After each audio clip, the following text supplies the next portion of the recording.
कर्नाटक में 1 अक्टूबर से खुलेंगे सिनेमा घर व ऑडिटोरियम। देश में 30,000 के आसपास आ रहे मामले। हिमाचल में 27 से खुलेंगे स्कूल। नगर निगम के वार्ड राम बाजार में जनता कई समस्याओं से परेशान।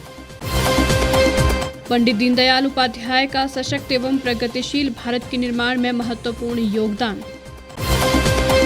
राहुल गांधी ने कहा, गोवा में कांग्रेस आगामी चुनाव में जीत के लिए आक्रामक प्रचार करे आरंभ। उत्तरी आंध्र प्रदेश में बन रहे चक्रवात जैसे हालात। ओडिशा में येलो अलर्ट किया जारी। करुणामूलक संघ का 58वें दिन भी अनशन जारी। मांगे न माने जाने पर दी उग्र आंदोलन की चेतावनी। और शिखर सम्मेलन में आतंकवाद और अफगानिस्तान के तार जुड़े होने पर चर्चा।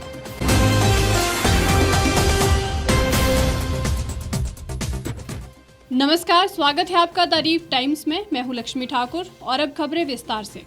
भारत में कोरोना के दैनिक मामले 30,000 के आसपास ही आ रहे हैं, जिनमें सबसे ज्यादा मामले केरल में सामने आ रहे हैं। इसके अलावा दक्षिण भारत के कई राज्यों में भी मामले सामने आ रहे हैं। हालांकि दूसरी लहर के कमजोर पड़ने के बाद अब जो प्रतिबंध थे उन्हें भी धीरे धीरे एसओपी के तहत हटाया जा रहा है। कर्नाटक में अगले सप्ताह से सिनेमा घर और ऑडिटोरियम खोलने का निर्णय लिया गया है।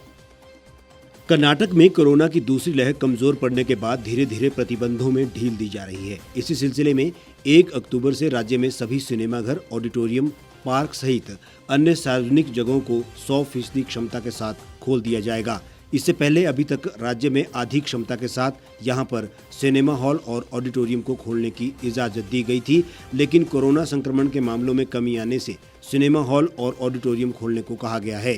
राज्य सरकार ने इसकी जानकारी दी है। हालांकि इस दौरान कोरोना दिशा निर्देशों का पालन करना अनिवार्य होगा। घरों से बाहर निकलने पर मास्क लगाना, सोशल डिस्टेंसिंग का ख्याल रखना और अनावश्यक चीजों को नहीं टच करने की अनुमति रहेगी। हिमाचल में भी स्कूलों को खोलने के आदेश जारी कर दिए गए हैं। वहीं हिमाचल में भी कोरोना के बीच अब स्कूलों को खोलने की अनुमति दी गई है। प्रदेश में 27 सितंबर से स्कूल खोल दिए जाएंगे। यहां पर 9वीं से 12वीं कक्षा के विद्यार्थियों के स्कूल खोले गए हैं। कोरोना के खतरे के बीच स्कूलों को लेकर एसओपी भी जारी की गई है। पहले 3 दिन 10वीं और 12वीं कक्षा के विद्यार्थी स्कूल आएंगे, जबकि अगले 3 दिन 9वीं और 11वीं कक्षा के बच्चे स्कूल आएंगे। इसके अलावा अभी बाकी कक्षाओं के बच्चों की ऑनलाइन क्लासेस ही चलती रहेगी। राजधानी शिमला का राम बाजार सबसे व्यस्तम वार्ड है। यहाँ पर हर समय चहलकदमी रहती है और यहाँ पर जिस तरह सुविधाएं होनी चाहिए वो नहीं है।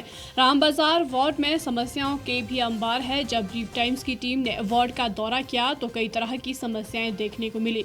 हालांकि जब वार्ड पार्षद से बात की गई तो उन्होंने बताया कि वो यहाँ पर लोगों को सुविधाएं देने का प्रयास कर रही है। राम बाजार वार्ड एक ऐसा वार्ड है जहां बाजार भी है और लोगों की यहां पर हर समय आवाजाही रहती है। ऐसे में यहां पर कई समस्याओं से दो चार भी होना पड़ रहा है। यहां पर नालियों की हालत ठीक नहीं है। कई जगहों पर सीढ़ियों में भी टाइल्स टूट चुकी हैं। वहीं वार्ड के गंज बाजार की बात करें तो यहां भी लोगों को कई तरह की समस्याओं से जूझना पड़ रहा है। यहां पर दिन भर दुकानदारों का सामान लाने के लिए गाड़ियों की आवाजाही रहती है। ऐसे में यदि यहाँ कोई बीमार हो जाए तो एम्बुलेंस को निकालने में काफी मुश्किल आती है। यहाँ जो शौचालय है उसकी भी हालत ठीक नहीं है। यहाँ पर गंदगी और बदबू हर समय फैली रहती है। गंज बाजार में लोगों से बात की तो उन्होंने बताया कि यहाँ पर गाड़ियों की वजह से काफी दिक्कतें आती हैं। ऐसे में यहाँ पर सामान लाने के लिए गाड़ियों के आने का कोई समय तय किया जाना बहुत जरूरी है ताकि दिन में लोगों को दिक्कतें ना हो। यहाँ पे पार्किंग कर जाते हैं लोग और गाड़ियों के यहाँ पे ट्रैफिक लग जाता है और उस हिसाब से बड़ा भारी यहाँ पे चढ़खाना बन जाता है। ठीक है ना जी, पुलिस को फ़ोन करो तो आ जाते हैं वो लोग, हटा देते हैं, दोबारा आके नहीं आ जाते। अब ये सारी इन्होंने ऐसे लगाई थी बाइकें वगैरह अपनी कार। यहाँ पे जो कॉर्पोरेशन का टॉयलेट है ये बहुत गंदा है मेल्स के लिए। फीमेल्स के लिए भी होगा पक्का, पर यहाँ कोई सफाई का ध्यान नहीं लगता। उस हिसाब से यहाँ बहुत ज़्यादा कोई बीमारी भी फैल सकती है। गंज बाजार में जो अवैध पार्किंग है इसकी वजह से देखो ये एम्बुलेंस भी नहीं अंदर जा सकती। ये लोग मोटरसाइकिल, जीप, गाड़ियाँ यहाँ खड़ी पार्क करके भाग जाते हैं, चले जाते हैं। पता नहीं लगता जी किसकी गाड़ी है, कौन मालिक है, चले जाते हैं जी। ये देखो आपके सामने एम्बुलेंस आ रही है, इसके लिए भी कोई रास्ता नहीं है यहाँ।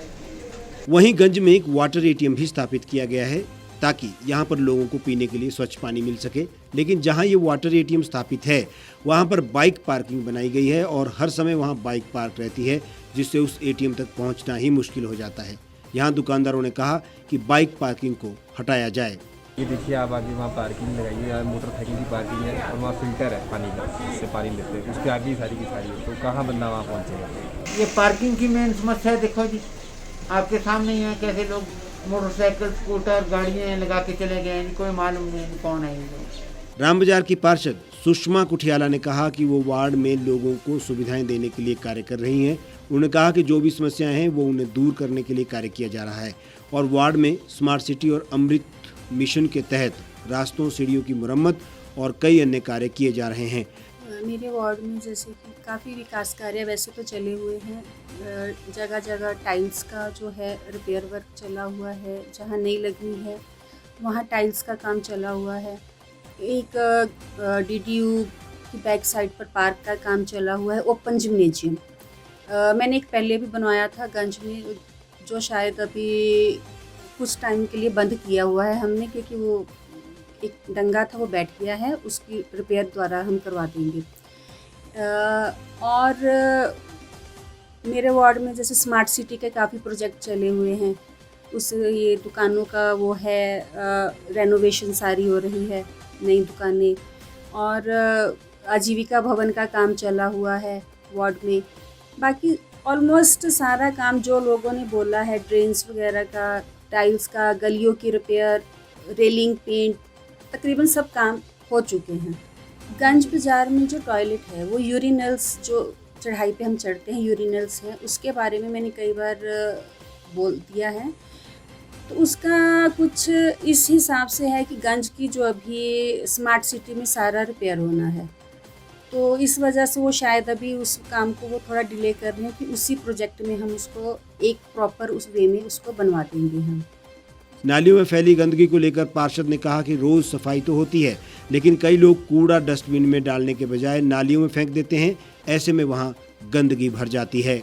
सफाई की जहाँ तक बात आप कर रहे हैं, सफाई डेली होती है, डेली सफाई है, पर चलता रास्ता है, जो लोग खाते पीते हैं जो भी है वो नालियों में फेंक देते हैं। इसलिए मैं लोगों से भी अपील करूँगी कि आप जो भी है अपना कचरा कम से कम नालियों में ना फेंकें, अपने साथ रखें, कहीं भी डस्टबिन देखें वहाँ फेंकें। इवन आप ये ड्रेन्स की बात कर रहे हैं, एक दो जगह मैंने जालियाँ लगवाई हैं। लोगों की प्रॉब्लम है कि लोग अब जैसे बाज़ार में है, हमारे बाज़ार में ये है कि जैसे सड़क है, नीचे घर हैं, लोग ऊपर से क्रॉस करते हैं, जो चीज़ खाई, रैपर कोई छिलका केले का वो नीचे फेंक दिया, रैपर है वो नीचे फेंक दिया। राजधानी शिमला में स्मार्ट सिटी व अमृत मिशन के तहत कार्य किए जा रहे हैं और वार्डों के सौंदर्यीकरण के कार्य भी इसमें शामिल है। निगम द्वारा सफाई व्यवस्था को लेकर भी कार्य तो किए जा रहे हैं, लेकिन लोगों को भी ये समझने की जरूरत है कि वो भी अपने आसपास साफ सफाई रखें और गंदगी ना फैलाएं। भाजपा के संस्थापक पंडित दीनदयाल उपाध्याय की जयंती पर उन्हें याद कर श्रद्धा सुमन अर्पित किए गए। इस अवसर पर भाजपा ने शिमला में भाजपा मुख्यालय दीप कमल चक्कर में पुष्पांजलि कार्यक्रम का आयोजन किया। इस दौरान पंडित दीनदयाल उपाध्याय के सशक्त एवं प्रगतिशील भारत के निर्माण में महत्वपूर्ण योगदान को याद किया। कार्यक्रम में भाजपा के प्रदेश अध्यक्ष सुरेश कश्यप, महामंत्री त्रिलोक जम्वाल सहित अन्य भाजपा पदाधिकारी और कार्यकर्ता उपस्थित रहे। इस मौके पर भाजपा प्रदेश अध्यक्ष सुरेश कश्यप ने कहा कि पंडित दीनदयाल उपाध्याय ने अपना पूरा जीवन देश के नाम कर दिया। उनके योगदान को कभी भुलाया नहीं जा सकता। सशक्त और प्रगतिशील भारत के निर्माण में महत्वपूर्ण भूमिका निभाने वाले एकात्म मानववाद और अंत्योदय के प्रणेता पंडित दीनदयाल उपाध्याय की जयंती पर उन्हें सभी कार्यकर्ताओं की ओर से शत शत नमन करते हैं। उनसे प्रेरणा लेकर भाजपा का हर कार्यकर्ता राष्ट्रहित सर्वोपरि की भावना से निरंतर जनसेवा में लगा है। पंडित दीनदयाल उपाध्याय का जन्म 25 सितंबर 1916 को मथुरा के नगला चंद्रभान में हुआ था। वे हिंदी और अंग्रेजी के अच्छे जानकार और लेखक थे। कांग्रेस के वरिष्ठ नेता राहुल गांधी ने गोवा में अपनी पार्टी के नेताओं को राज्य में आक्रामक चुनाव प्रचार अभियान शुरू करने और सत्तारूढ़ भारतीय जनता पार्टी की हार सुनिश्चित करने को कहा है। गोवा में अगले साल फरवरी में विधानसभा चुनाव होने हैं। राहुल गांधी ने नई दिल्ली में पार्टी के नेताओं के साथ हुई बैठक में ये बात कही। गोवा में कांग्रेस पार्टी राज्य के लोगों की आकांक्षाएं पूरी करे और उनकी भावनाओं का सम्मान करे। गोवा कांग्रेस का कहना है कि गांधी ने पार्टी नेताओं से आगामी विधानसभा चुनाव में आक्रामक अभियान शुरू करने और भाजपा की हार सुनिश्चित करने को कहा है। उन्होंने कहा, हम चुनाव 2022 की ओर अपने विजय मार्च में अपने शुभ चिंतकों समर्थकों को साथ लेकर जाएंगे। गोवा में 2017 के विधानसभा चुनाव में कांग्रेस ने 40 सदस्यीय विधानसभा में सबसे ज्यादा 17 सीटें जीती थी, लेकिन भाजपा ने 13 सीटों पर जीत दर्ज की। भाजपा ने क्षेत्रीय दलों के साथ गठबंधन कर लिया और सत्ता में आ गई। बीते वर्षों में विधानसभा में कांग्रेस के विधायकों की संख्या कम होकर 5 रह गई है। कांग्रेस के कई विधायक भाजपा में शामिल हो गए हैं। भारतीय मौसम विभाग ने आंध्र प्रदेश और ओडिशा में रविवार से भारी बारिश की चेतावनी जारी की है। उत्तरी आंध्र प्रदेश में जहां चक्रवात जैसे हालात बन रहे हैं, तो ओडिशा में येलो अलर्ट जारी किया गया है। मौसम वैज्ञानिकों के मुताबिक बंगाल की खाड़ी में उत्तर पूर्व मध्य हिस्से में हवा का दबाव बढ़ रहा है। अगले 12 घंटे में इसकी गति और बढ़ने की संभावना है और रविवार शाम तक ये दक्षिण ओडिशा व उत्तरी आंध्र प्रदेश के तटों तक पहुंच जाएगा, जिससे वहां बारिश के आसार बन रहे हैं। बंगाल की खाड़ी में बन रही चक्रवाती संरचना का असर कई राज्यों में पड़ने की संभावना है। इसके चलते रविवार से कई राज्यों में बारिश होगी। अगले 5 दिनों तक पूर्वी राजस्थान, पश्चिम मध्य प्रदेश, गुजरात, कोंकण और गोवा में भारी बारिश की संभावना है। मौसम विभाग की माने तो 25 से 28 सितंबर के बीच ओडिशा, यनम, तेलंगाना, तटीय आंध्र प्रदेश में बारिश हो सकती है। मौसम वैज्ञानिकों के मुताबिक बंगाल की खाड़ी में उत्तर पूर्व और पूर्व मध्य हिस्से में हवा का दबाव बढ़ रहा है।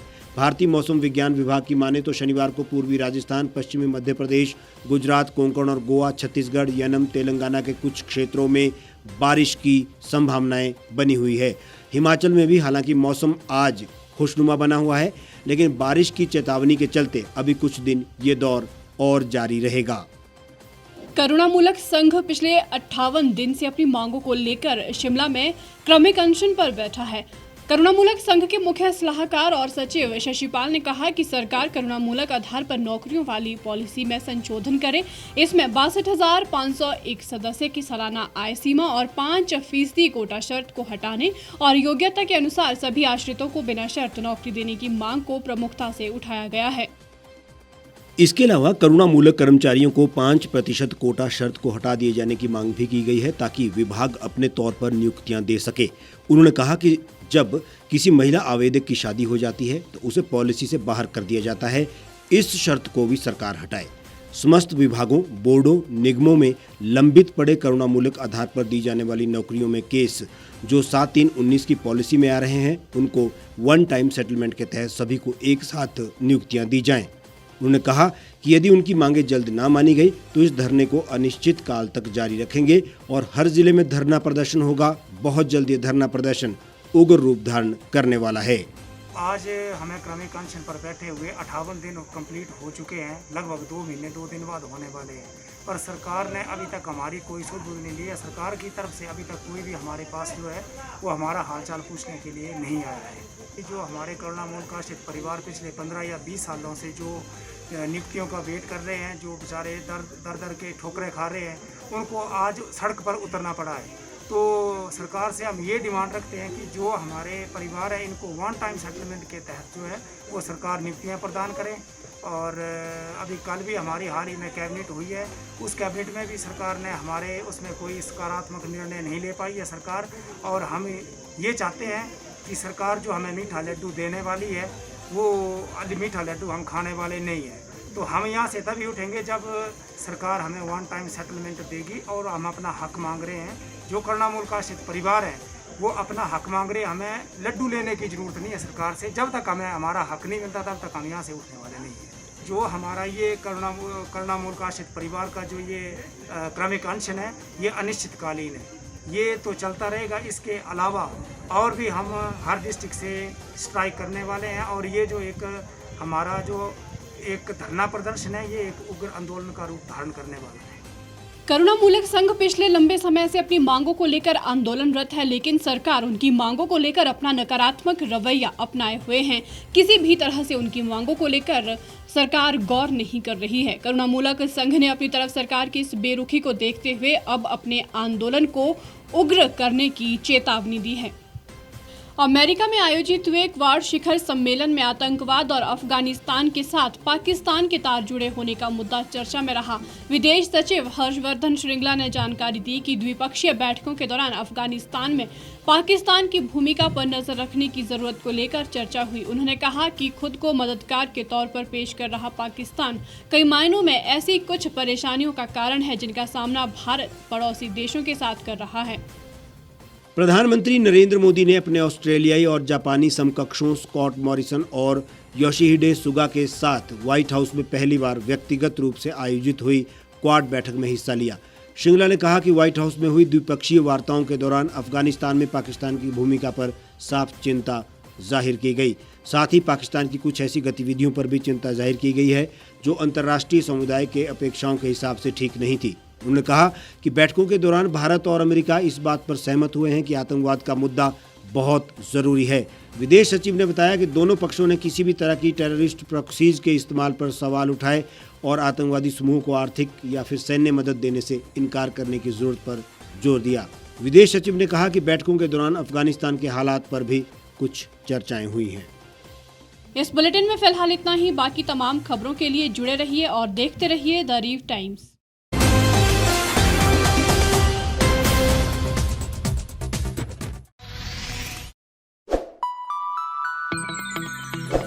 खबरों में बने रहने के लिए सब्सक्राइब करें द रीव टाइम्स, लाइक और शेयर करना ना भूलें।